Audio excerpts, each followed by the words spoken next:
Hey everyone, welcome to another episode of Time Extend. My name is Adam Ismail, and joining me today is... Brendan Rorison, but we've got another guest cast for everyone today, and it's a return of a guest we've had on before. Surprisingly, we discussed very little of one of the most exciting series that he's worked on, but Paul, it's great to have you back. Hi, thank you for having me. It's great to be here. Yes, Paul Lavelle of Codemasters. You forgot that part, Brendan. We have to... Of course, we're too it's critical. Now, that's the issue. Yeah. We're on the first name basis. First name basis now, that's right, yeah. So, yeah, we had you on, the first time we had you on, Paul, we talked about Sega Rally Revo predominantly because you worked on that game, and we all love it, and it was a great time. But the beginning of that show, we were kind of talking about your history before that, and it involved a little series called Colin McRae Rally that not many people know about. And we figured it would be good to revisit that because we've never done a show just on CMR. I think we're going to focus on the ones that you worked on. You started working on 3, correct? That was your first game. That's right, 3 as a level designer, yeah, and it was that was kind of mid-project at that point. I got the job as a level designer on the team, and you're on to Finland straight away. So we got into a room with an artist, and we had a massive piece of paper, and we kind of drew out a very rough, kind of almost like a snake, would draw on the track of a piece of paper of what the track would look like and where the scenes would be. So it'd be like, it was going to have a lake here, and you go to like a farm or a water tower, and this would be this type of forest and that type of forest, and these surfaces, and then the artists would then they'll then go away and build those assets, and at the same time we would go away and start building the track layout. You start with a ribbon of the track, the rough layout, and that would go through quite a tough review process of obviously making sure the track felt unique to Finland or Sweden or whatever country you're in, but obviously consistent with the rest of the game. And making it feel, obviously, and the focus at the time was already was set up, so it was obviously making it feel right with the car and the track together, so it was all sort of in unison. And we were off making Finland for Colin 3. It was cool. I like that you were thrown into the most intimidating rally that exists. Just right off the bat, and the one that. When I first played this game and I was a kid, Colin McRae Rally 3, this game came out end of 02, early 03 in Europe and America. This was like the first time I had ever played a real rally game and known what rally was really about. I remember around this time I was catching like the highlights reel of the WRC that they would play on Speed Network, which was the motorsport channel here. So before this, all I knew about rallying was... Sega Rally essentially, and what I played of like Rally Sport Challenge and stuff like that, and what was in Gran Turismo, and this was the real deal. And I didn't know how infamous Finland was going into the game, but when I think back to the rally that I struggled the most with as a kid, it was definitely your stages. So thank you for resulting in a few broken controllers in my life.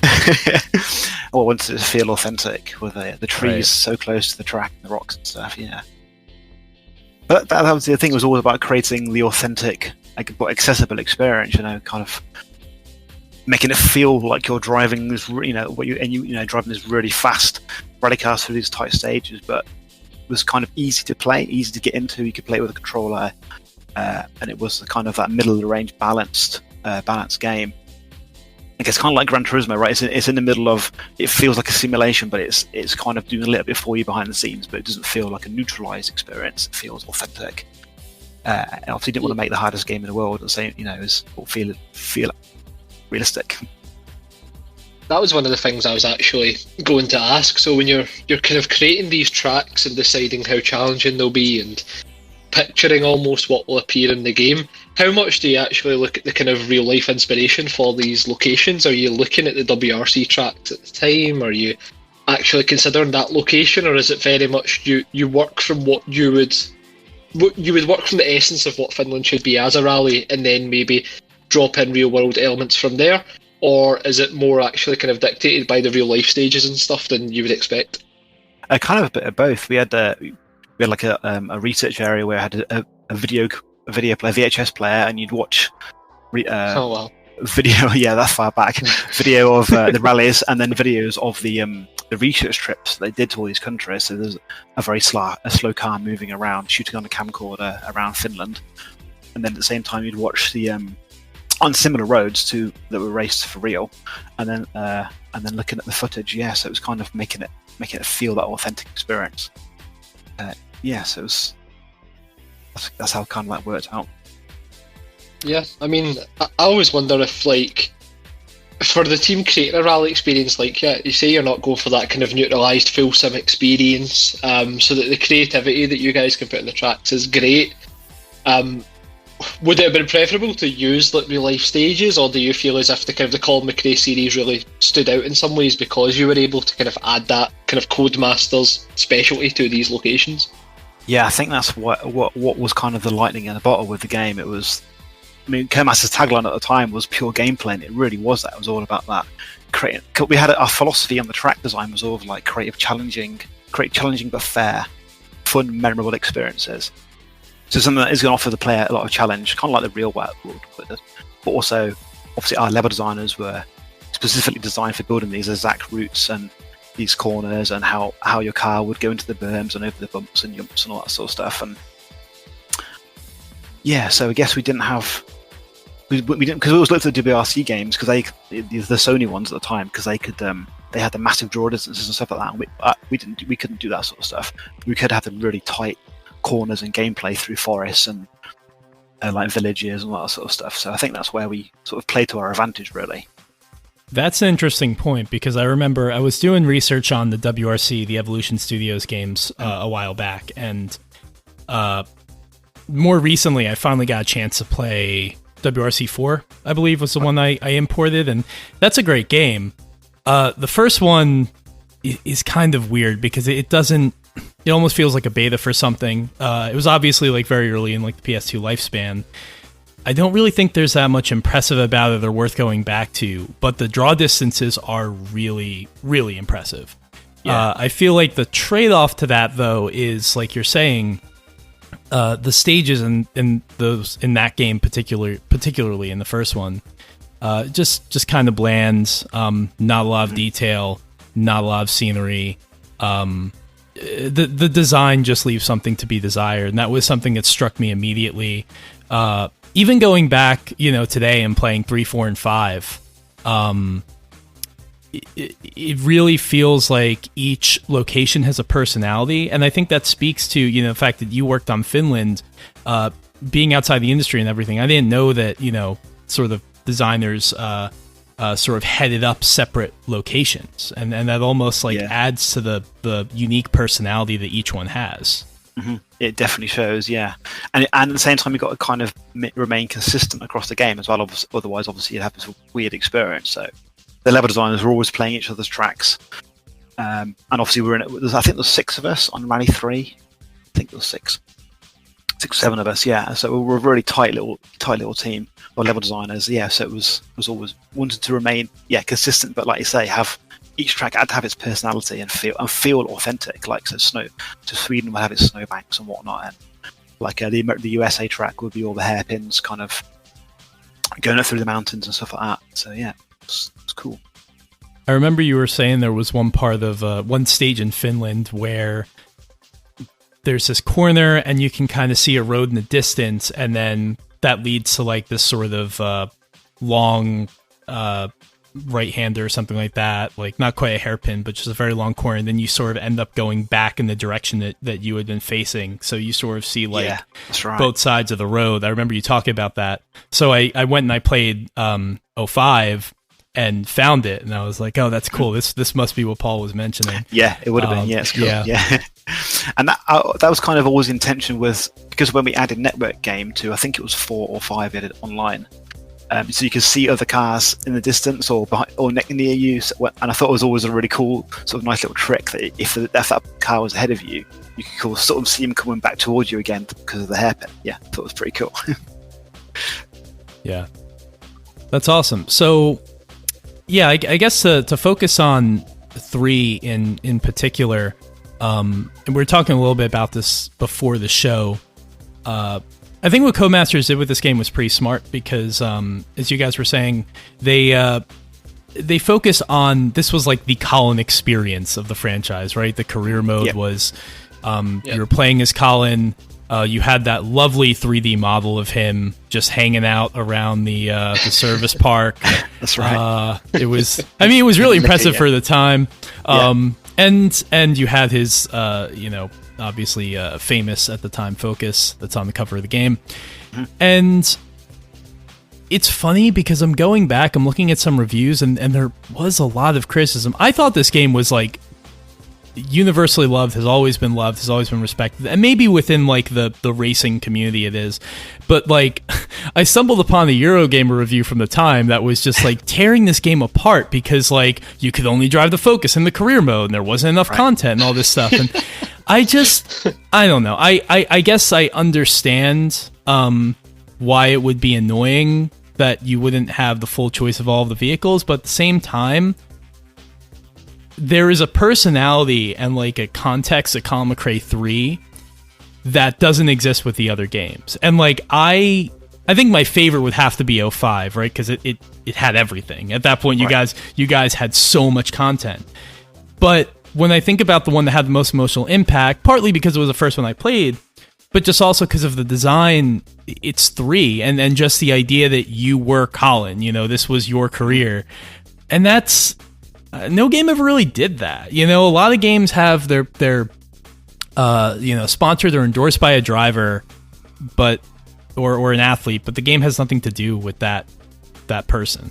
And Colin McRae Rally 3, I think, is an example of how that can be done right. Definitely for the time, but it would be cool to see that again. Yeah, it just definitely added that personality to it, didn't it? That this is your rally life going through these stages and your team, and you look after your car and whatnot. Yeah, and I guess if it just let you pick any car, it would have lost that. But you're right, it did get criticism at the time. I'd forgotten that until you mentioned it before the show. But yeah, it did. I remember the Eurogamer review as well. Yeah, this Eurogamer review is brutal, man. It's absolutely brutal, and like it. There are so many things. Like I remember the first time I heard about this game, there was this show in America called, it's pretty famous, so you guys probably know about it, X-Play, and that's where Adam Sessler was from. Right, okay. I think this was like the predecessor to X-Play. It was called something else, but I remember seeing like a clip of it on this show when I was really little, and just like they're talking about like the Ford Focus in this game has 3,000 polygons. It's like, oh my god, 3,000 polygons. But like it was a beautiful car model. Like you could see through the windows, you could see inside the car from outside the car. The damage was incredible. Like this game looked like this was one of the first games I remember thinking like this is truly like what this generation can offer. Like before we were kind of, approaching it. Obviously Gran Turismo 3 was like, yeah, okay, this is a next gen game, but like this was that for rally games. But I'm going through and there are just so many complaints in this review about how like you made a mistake choosing the PS2 as your lead console, which I don't know if that was true or not. You can validate that, but they evidently think you did, and saying that you were outsmarted by the official WRC game, which I really don't think you were. That first WRC game's not very good. No LAN support, no internet multiplayer. They're tearing you apart, Paul. Defend yourself. So PS2 was a lead platform, I think, but I guess PS2 was, and the original PlayStation was obviously enormous, so it made sense for PS2 to be lead platform. But the Xbox version wasn't. I think that was one of the questions on Twitter was actually about the Xbox version, and they were very similar. I think the Xbox could draw more stuff, but the PS2 could draw things faster, and it was better at stuff like it was more efficient at stuff like fill rate, which became more relevant. Evident, in Rally 4 when we had the procedural grass, whereas the PS2 would draw it fine and it would run at 60 frames a second, 50 frames because it was PAL, whereas the Xbox One would struggle, would drop frames and stuff, so it was optimized. But in the end, they were kind of balanced, I think. And I think I was thinking about this. The Xbox One might have had higher res textures than the PS2, or better anti-aliasing or something, but they were very similar. Yeah. They're very similar. That's a very interesting point, because I always remember there was this interview with Kaz from years ago talking about like why was the PS2 such a great console developed for, and it was, funnily enough, I think it was during an interview for GT6, and he was basically shitting on the PS3, and then he was like, the PS2 was amazing because of the fill rate. The fill rate was just like, we could do whatever the hell we wanted. That he attributed like the heat haze effect in like Seattle to being able to do that. And obviously I have no technical knowledge of this stuff, but it's interesting to hear you say that as well, because I think a lot of people on the outside who were just playing these games always heard like the Xbox is most powerful. The Xbox is most powerful. And like I had CMR3 on the Xbox, so I never even thought, you know, if this is something that the PS2 could do. Hell, I didn't even know there was a PS2 port of the game that released in North America until recently. I found it in the store recently, and I was like, okay, that's weird. Yeah, it's such an Xbox game to me. Yeah, it came out later, and I remember we finished the PAL version, the European version of 3, and then we had to optimize, and then we're doing the NTSC version now, which is obviously for America and Japan, and we had to kind of we spent all these months optimizing the game to run at 50 frames a second, and then we had to optimize the game to run at 60 frames a second for PS2, for PS2 America, and so that took a while, but yeah. And I guess the benefit of the Xbox there was that it was already running at 60 frames a second for PAL, because it had PAL 60 internally, whereas the PS2 didn't. So yeah, that was a fun time. That took a while to do that, but yeah. It does seem as if people were being like incredibly harsh on the game back then as well, because even just bringing it back the kind of game design point of view, the Colin McRae kind of driven career mode was a pretty cool idea, and it's not like it was the only Codemasters game around about that time that was also exploring the idea of the elusive driver journey phrase that gets churned out in the industry every so often, because Talk a Race Driver was also kind of exploring that in a bit more kind of concrete effort. But I think the Colin McRae approach was really interesting because it was a specific driver, and like the Ford Focus is almost treated as like a deity within the game in the sense like you've got that incredibly high model definition car, all the cool promo shots I think we've talked about before. I think it was a good idea really, because obviously we call McRae Rally 2.0, the team had, let's be honest, kind of perfected that style of rally game after 2. It made sense to think about something else and move into that kind of transition to the next gen and stuff as well. Often it seems like developers and publishers want to try and chase something a bit different, and at least even if it was viewed as being limited at the time, much like a lot of games from that era get kind of scrutinised for not including like damage models and stuff, even when it would make much sense. I think like looking back, like Adam was saying, it's possible somebody would have more emotional attachment to 3 than the other iterations purely because of that kind of Colin McRae mode and the kind of the overall style of the game. Yeah, I think that's it. You got attached to the team, and you felt more important because you were him, and you didn't, and you were in the focus, and you and Nikki were going along through all these stages and countries, and it just felt like a more emotional experience. You're right, it did. It's cool. And in terms of what the kind of finished article looked like as well, and of course you don't have to answer this if you can't, Paul, but were there any kind of other ideas that you guys had, even at that kind of idea phase, about that Colin life that didn't quite make it to the finished product, or was that kind of what you guys expected, what was released ultimately? I think there were some initial ideas regarding talking to the people of the team, but like your mechanic maybe or something like that, but not really. No, it was kind of, that was a vision for it, and I think it made the cut in the end to what was the originally planned. It's interesting because also referencing the WRC games on PS2, I remember that they had this very ambitious plan because they had the official WRC license. They were going to put like commercials in between stages, like you were watching the rally on TV.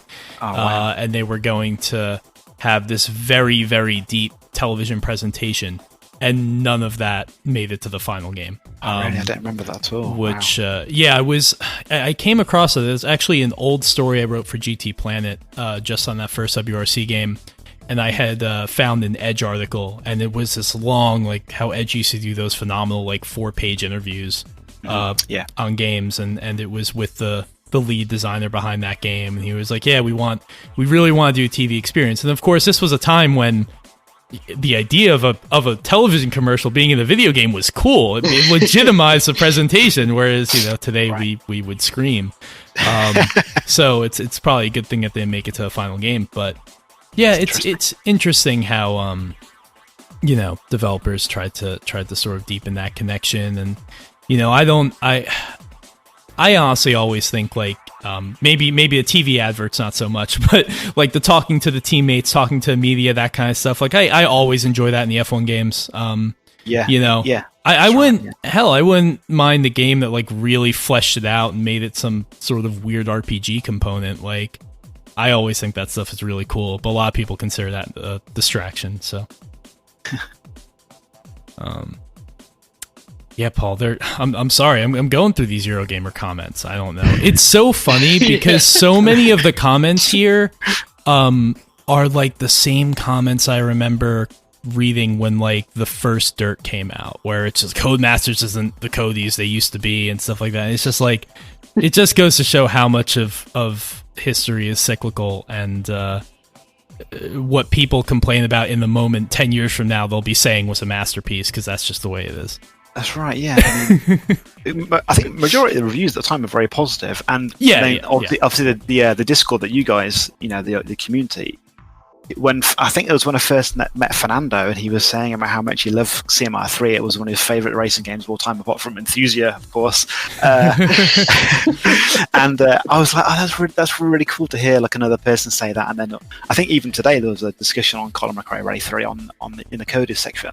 And it's really nice to see that, and people remember, talking about the game in such a positive thing. It's lovely. It's cool. It's like, oh yeah, the game was wicked. It was, and it was a long time ago. It was like nearly 20 years ago now. Yeah. And I don't mean to.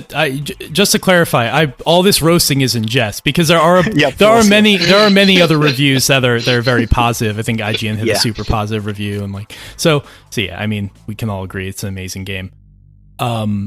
How much, Brendan? You were talking about like Rally Sport, Richard Burns Rally, some of the Air games. I think this is always a question that's asked to like developers. It's and maybe reflects some what we don't know, not working in the industry. But like, yeah, how aware were you of those other games? And were there things that you picked up on if you played? I guess it was right up when those games were.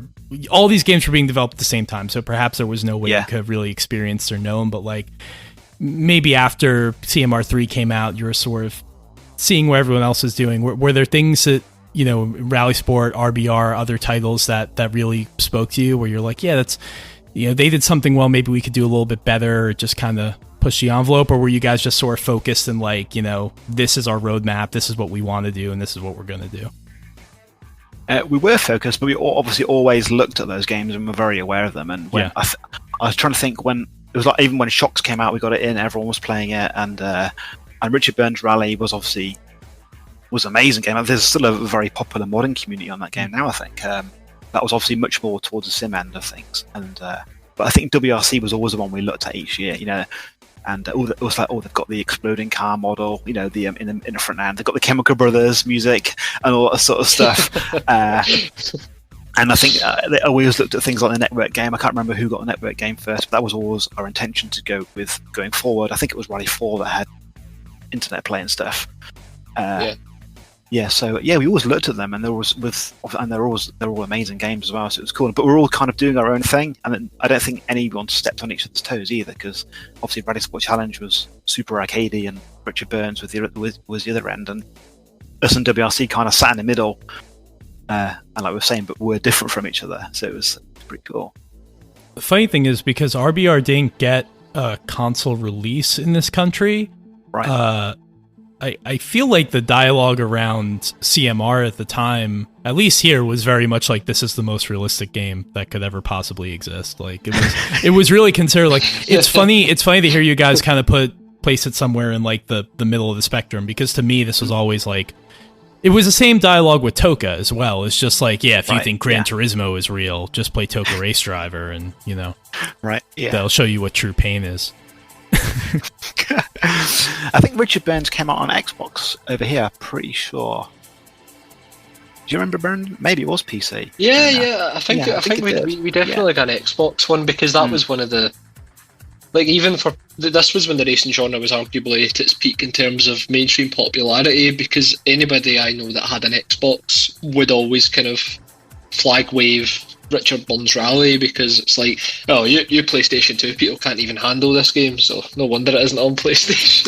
Yes, right. You have Gran Turismo with no damage and all that sort of thing.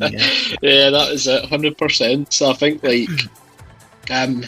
that game must have done pretty well, because even back thinking, like, as much as I can remember anyway, you definitely had a lot of Xbox owners picking that up, and it was just so far in that kind of simulation spectrum that you just can't imagine the equivalent nowadays of something like Assetto Corsa ever having that kind of mainstream popularity. But I think that says a lot about what, ironically, I suppose, Colin McRae had done for rally in general within that time period. Yeah, I think it got people into it, didn't it? And then it wanted more. In between Colin coming out, that Richard Burns was around and in the like rally sport halfway through the year or whatever. So yeah, I guess it got people interested in rallying, which is pretty cool. We really got the short end of the stick over here, because, like I said, we didn't get RBR on console. We didn't get the WRC games after that first one. So yeah, Colin McRae really was it, which was fine. I mean, it was obviously, in my opinion, the best of the bunch. But yeah, damn, all the rally games we missed out on. Every now and then there would be like WRC appeared on the PSP one year, and we got that one, but we didn't get any of the console ones. And then we didn't get the I don't think we got the 2005 PSP port, which is a really good PSP port. That's basically the console game on the PSP. Yeah. Damn. Well, anyway. That would never happen now, right? It would just all the game they just release everywhere, I guess. But yeah. Yeah, and I guess with online marketplaces and stuff like that, and also I feel like just more money being industry, everything being more global and stuff. It's like we'd be missing out on a massive chunk of the market if we didn't release a port of this game in America, even if America is not like a rallying market. I would go so far as to say probably WRC. Less people, not that like rallying was ever like a mainstream thing here, but I would argue it's less of a mainstream thing here now than it was in like 2002 or 2003. So, but we still get like the Kiloton WRC games are pretty good. So. Yeah. It all works out in the end. Yeah, so, we don't necessarily have to go through this game by game. I did want to focus a lot on 3, because, 3 was kind of the start of it all. To be honest, my memory gets fuzzy going into 4, simply because 4 is the one I don't go back to, because it's in that weird middle ground where, like, yes, it had more content than 3, but as I was saying, for me, in terms of personality and stuff, like, when I want to go back to those memories, I go back to 3, and when I want to experience all of the content that this era had, I go to 5. So 4 is kind of in this like middle ground where it's not the one I revisit. But yeah, maybe like just sort of what you guys want to improve upon year to year, and you can include 5 in that too, and just like what the ambition was as you move forward with that franchise, especially because I feel like the first game of any franchise on the new console is usually the one that's like sort of scaled back in terms of content, right? It's the one that you have a little bit less time to develop. So yeah. Yes. So 4, obviously with 3 up and running, it was right. Everyone, we're releasing in a year. Off you go and make some more tracks. And we didn't like I think, like you said, we didn't make a new country for 4. We did for 5. We introduced Germany for 5. But for 4, it was the existing countries, but adding routes onto them. I quite like that, because one of the things you're saying before, you'd have a junction where you'd go off left, and obviously in Rally 3, the right junction didn't do anything, but in 4 would turn that right junction into a new route. So it's kind of like you were revisiting the track the year later, and I was kind of like that. Like it was kind of made like a more of a connected world, and I thought it was really cool. And yeah, so when it made these tracks, and the artists went through every texture and just kind of made them dirty or scratched and stuff. And I think it was Sweden, the first one that they did. I remember seeing it, and instead of it just being this white, clean snow, it had all like slush and crap and stuff on the floor. It was all like these black marks everywhere and stuff. It looked really, really cool. And like Greece would have all scratches on the rocks and stuff where the car would bottom out on it and all that sort of thing. And I think we started introducing things like weather, like rain and fog and stuff as well, which was cool. So yeah, we did a lot before. And obviously 4, had the network play, so it was a big, and loads of more cars. And obviously at that point we addressed, I guess one of the criticisms was you could just play the career mode with any car you wanted. You could pick your Subaru Impreza or your Evo or whatever and take it through your championship. Having that kind of better options, or better, I suppose it's subjective, more flexible options, we should say. The career mode means that players can choose the cars they want and get stuck into it that way. I guess just thinking about game development back then, it was a totally different beast. Obviously, when you consider how expensive games are to make nowadays, the idea of a yearly release cycle for the likes of Formula 1 is daunting, but I don't know, maybe that this could come from a naivety on my part, but I imagine there's also more resources that you guys could use like nowadays working on Formula 1 and stuff. But thinking back then to like the yearly development cycle, is it a case of identifying those types of bits of feedback, like what can we reasonably do within the year? We can add in the career mode with all the cars, that's a reasonably simple request. Or is it kind of managing those with some more kind of revolutionary things as well? So I guess to kind of sum up my waffling, is it more like iteration or innovation each year? I guess it was kind of iteration. It was kind of try to add one big feature and fix some of the criticisms from the other one, and it maybe minor niggles and stuff, but yeah, it was. I guess it was, and it's the same with Formula 1. They try to add 1 or 2 big features each year, then go look at stuff that the community liked or disliked or whatever, and try and address those things. So with Colin 3, it was obviously people weren't so big on the career thing, so maybe make that more flexible. Yeah. Add more tracks, add more cars, add more modes, add network play, all that sort of stuff. So yeah, I guess with the yearly cycle, you obviously you're a very strict time limit, but you could always try and add really cool things to it at the same time. And I thought we, like I said with the tracks, so I thought we did a great job with those environments. And going back to 3 and 4 now, and it's like, oh yeah, you go back in this section, and that was before you used to have the lake there, and now you go off to a farm and a new forest area or whatever, and that sort of thing. I thought it was really cool. It just made it feel like a bigger world that you're racing. I thought we pulled that off pretty successfully, actually. I think it's ironic because nowadays, if you consider like some of the kind of minor criticisms of Dirt Rally, for example, nowadays, it's like people almost get skeptical about courses sharing similar kind of routes and stuff. But like you're kind of saying, Paul, I've always seen that more as like a world building type thing, where it's like it's not as if you would only just have one track in this single route. Like there would be different variants, there would be specific sections that would be their own kind of super special stages and that type of thing. So it's like it's funny just seeing how perception can change like the development of a game so much, and I guess that's what makes it difficult being a level designer, because you've got to believe in what your kind of philosophy is for making these tracks, even if you see feedback like what we're talking about, because like you've got to make that call that what you want to do is right. And I think when it comes to track design, it's very easy to not think about that, because especially nowadays so many games are just reliant on real life tracks, and it takes that element out of it.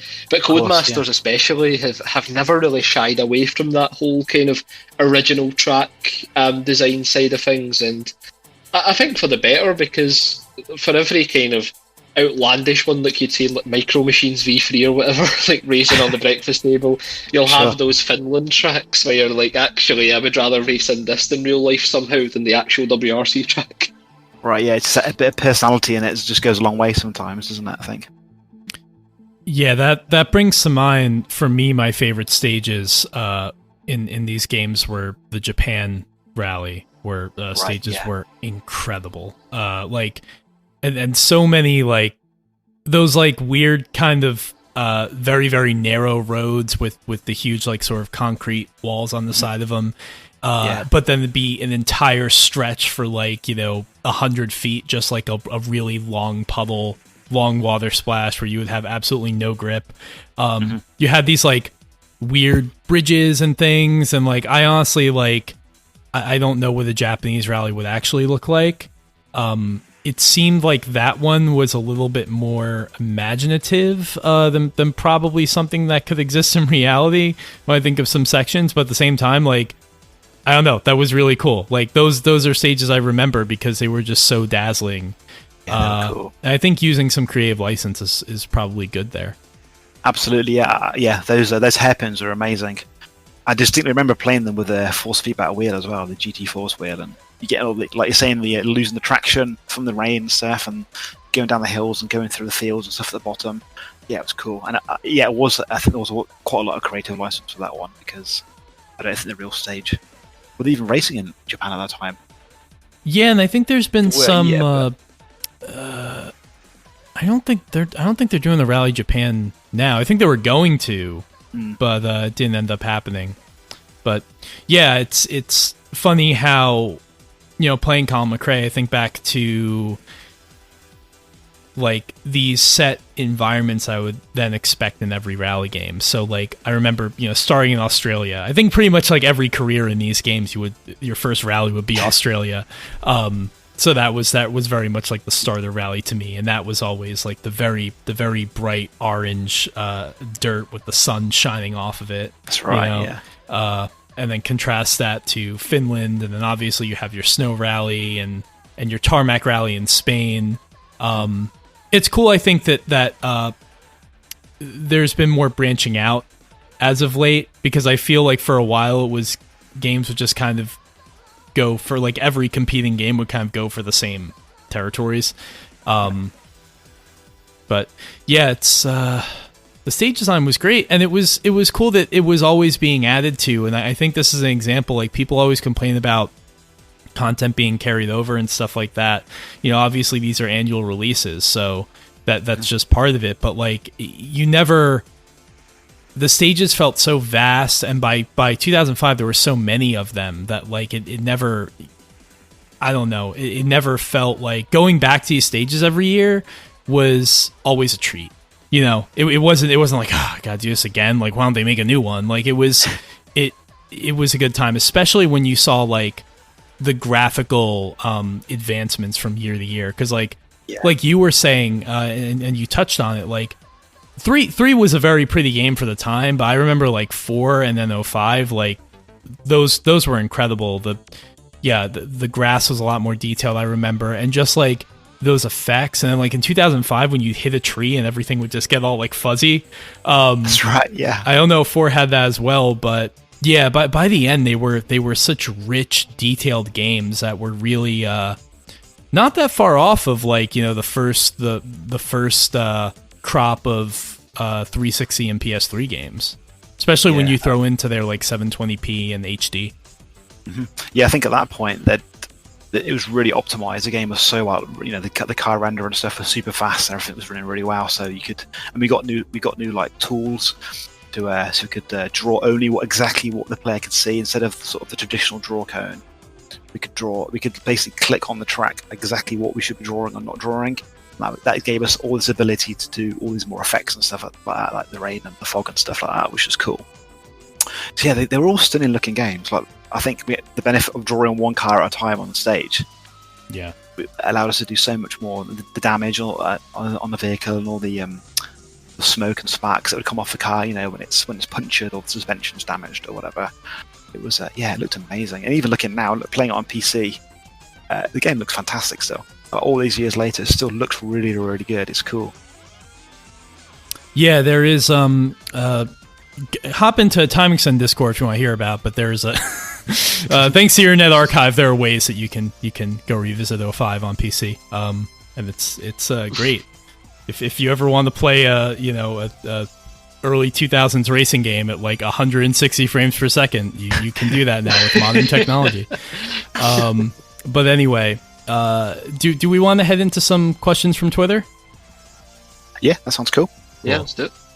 So yeah, we put up last week or the week before, I honestly forget at this point, it's been so long, that you were going to be on the show, and some people came in with some pretty good questions. So this one I'm going to ask you because you've talked about this a little bit before, but probably not in an episode. Comes from Oriol Gonzalez. asks if there was anything you wanted to add to a game but couldn't. I know we talked about that with regard to 3. But here's a really good question that I know you have a good answer for. Did you hide anything inside the games, like a texture that was not visible or some rude comments in the code? Now, I know you didn't. I know, Paul, you're a great guy. I could not imagine you hiding a rude comment in code. But I know you put some little, Easter eggs in your stages. That's right. Yeah. So we had like sheep hiding in inside buildings on some of the Finland tracks. And so I remember I was thinking about this. Sometimes we'd put them in the lake, but QA would always find them, as QA always find these sort of things. So you had to be quite strategic about how you'd hide things. So you'd hide things in a shed. The shed door would be just slightly open, so unless you're really looking for it, you wouldn't find it. Or you had to drive up to the side of a building, so the camera would maybe clip through the building, and then you'd put a sheep inside there, that sort of stuff. And my friend.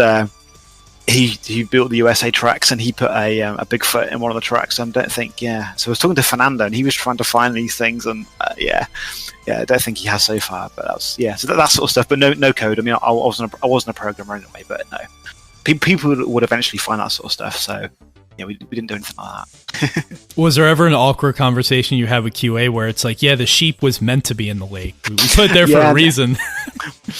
I think it was, and they were like, you got to take it out. Because then they wouldn't be doing their job properly, right? So yeah, of course. That's funny.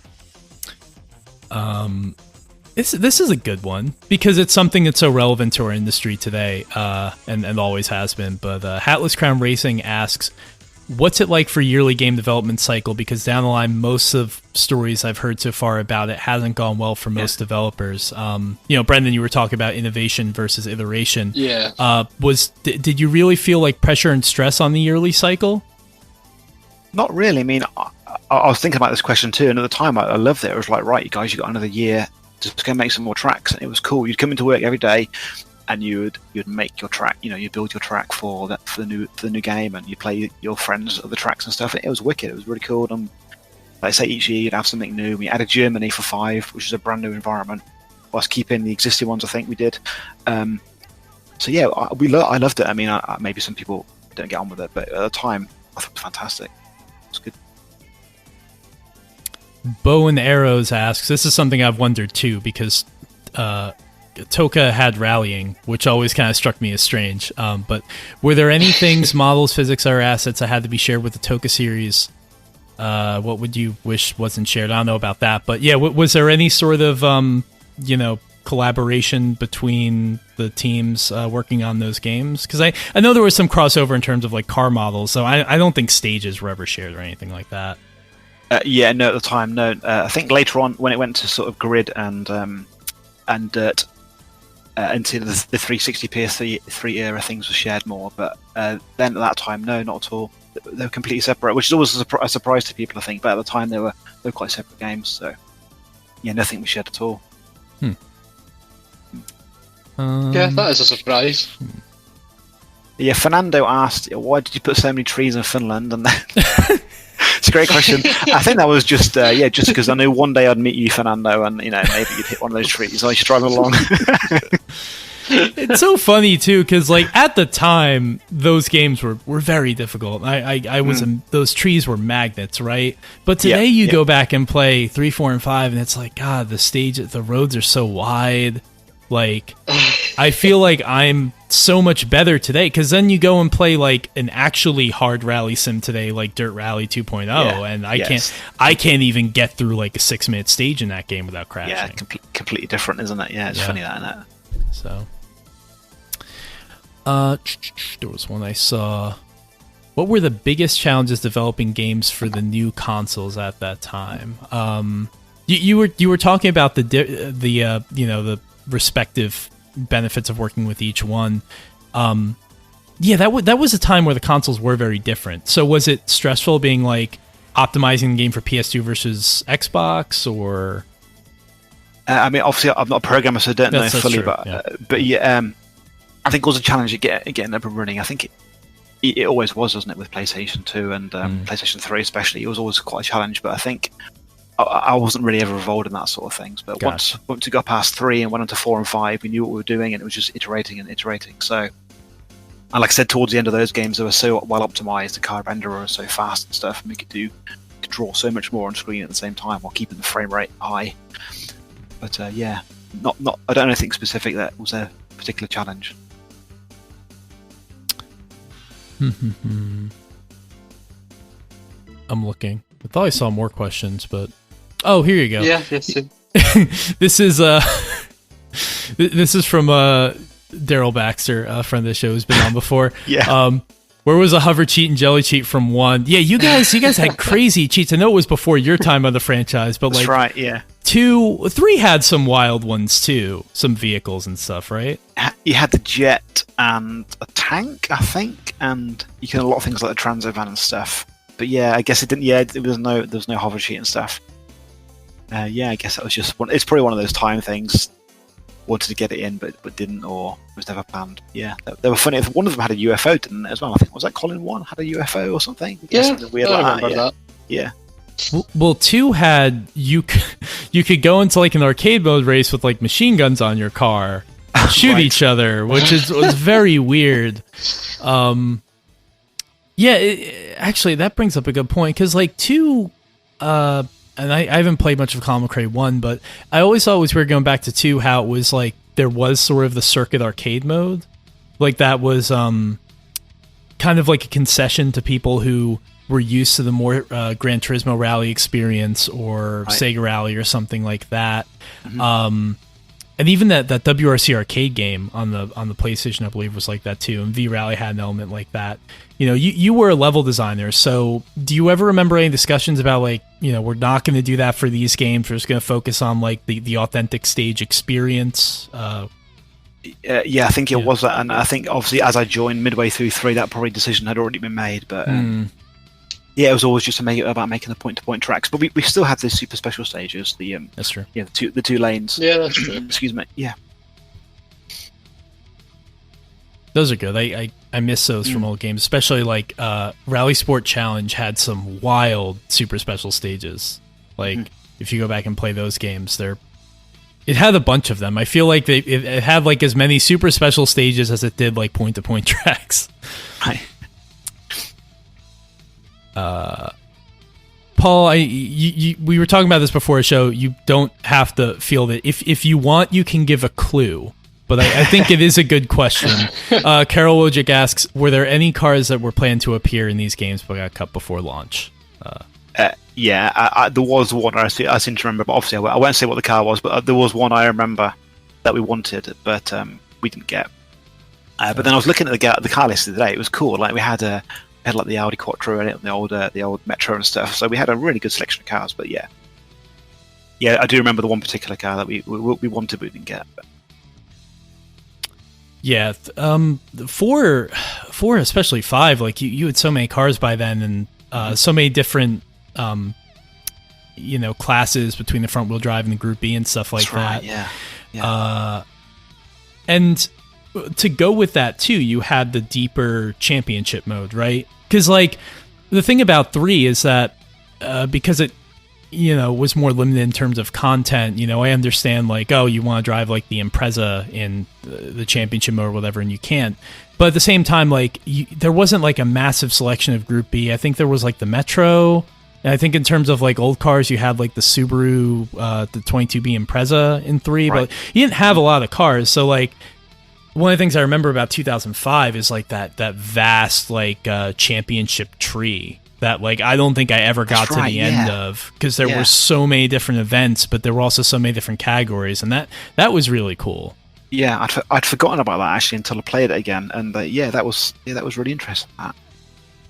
Yeah, I think that unlocked stages as well. I think it actually unlocked more content as you went through, like because I was trying to play all the 8 tracks we added for Finland in Rally 5, and I realised I had to go through the career mode to get those. So yeah, that was interesting. Yeah, but I'd completely forgotten we added that. But it was a long time ago, to be fair. And were you like by the end of your time on this series, were you still level designer, or did your role change in any capacity? Or Moved to sort of handling in when we moved over to Dirt on Xbox 360. I moved to car handling at that point. And that started as level design and then moved sort of kind of halfway through that project to car handling. So I was working with a couple of guys on that, and that was cool. Gotcha. Yeah, Dirt is, I feel like, a whole other podcast. But that game, I don't know. When I think about like the first Dirt, not my favorite rally game or Colin McRae game, but that engine at that time was like you were doing things that Microsoft couldn't do. It was kind of hard to believe. I don't know what technical wizards were at Codemasters at that time, but you guys were doing some crazy stuff. That was cool. I remember the first time seeing that on the 360. It was wow. This is such a massive jump from what we had last time. It was incredible. I'd never seen trees like that before. The car damage was exceptional. Like even like the dust behind your car. God, that first game is it's one of those things like you think about like in your head, because it was at the time like the next gen filter everyone talks about, where it's like you had all the bloom lighting and like you go back and it is a bit much, but like when there wasn't that sort of reputation for it in hindsight, like when you were playing the game for the first time, it was a really dazzling experience. Yeah, absolutely. Yeah, I mean, I think that's pretty good for questions. I feel like we covered a lot. Brendan, is there anything you want to ask? Any burning questions you still have? While we have Paul? No, I think we've kind of covered off pretty much everything. I guess just one of the things I was curious about was, if you're able to talk about it, of course, that kind of shift in focus that Dirt brought, was that something that was kind of bubbling up on the surface, going towards the kind of final games in the Colin McRae series, or was it a kind of a eureka moment, more so like someone came up with that idea after 2005 and then it's carried out, or could you kind of feel there was a want from the team to pursue something a bit different? I'm not sure, to be perfectly honest. I think it was maybe making the game more a broader appeal, and I think I wanted to sort of be more appealing to American market, perhaps, which is why it moved in that direction slightly. But I'm not really sure. I wasn't part of that decision, but that would be my guess at the time, to shift the game to be more global, as opposed to, because I guess at the time Colin McRae Rally was a very, very popular in Europe, but like Adam was saying, not so well known in North America. But so I guess that would be my guess on that. I don't have sales in front of me, but I can speak anecdotally. Like Dirt 1 was like, it felt like more people were talking about that game more, and I also think it was because it was truly a technical showcase for the 360 at that time, and it was almost like, it's funny because Dirt 1, I would say, was probably right before that sort of mainstream extreme sports rallying sort of story kind of came into focus, and rallying became like a feature at the X Games, because I remember Colin's the car that he drove at the X Games with the gold WRX, the golden Pretzer, the Hawkeye Pretzer, that's right, that's in the first Dirt, and that was really cool, and they especially like became really special after Colin's unfortunate passing, but that I feel like Dirt 1 was, it almost predicated, it was like, it wasn't like extreme sports and rallying kind of merged and then like Dirt came out of that. Like I feel like Dirt was ahead of the curve and almost predicted that, because you had like guys like Travis Pastrana and stuff that were featured in the game that were sort of like he was like, he would give you information on the cards and stuff, but it still felt like it hit right at that perfect time. And I think like Dirt 1 really got the feeling was just right. I feel like Dirt 2 went a little bit too far into the Monster Energy rabbit hole. But and some people disagree, because I know like there are people on the Time Extend Discord who talk about how they really like the trailer interface and stuff like that. Right, yeah, that was cool. Yeah. But I don't know, Dirt 1 to me was like exactly like, it felt like the right game for the right time, and just think of those menus, like the menus were really good. Codemasters was always really good menus back in the day. Yeah, the white background with the red arrows that kind Yep. of went swoosh between the options. Yeah, that was wicked. Yeah, it's You good. you could really swivel around with the right stick for like That's the right. camera. You could sort of Yeah. tilt it, couldn't you, a little bit? Yeah. Yeah. Yeah, that was really cool.